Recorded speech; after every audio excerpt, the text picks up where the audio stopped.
Roda ini.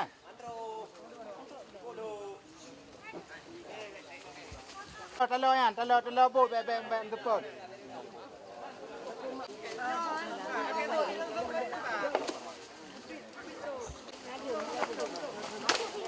Dia.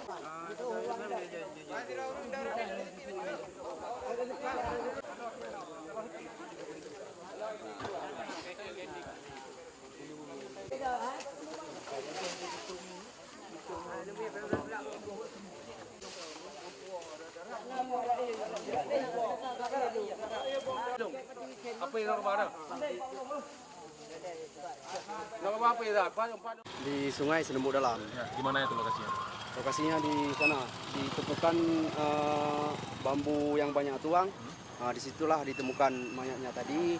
Dan sekarang sudah dibawa pulang jenazahnya ke rumah melalui jalur evakuasinya dari sungai juga. Tadi warga yang menemukan? Ya, warga juga bersama tim SAR juga menemukan. Kondisinya tadi gimana? Kondisinya sangat memprihatinkan karena mayatnya sudah 3 hari yang lalu kan kejadiannya, mungkin ininya sudah gembung.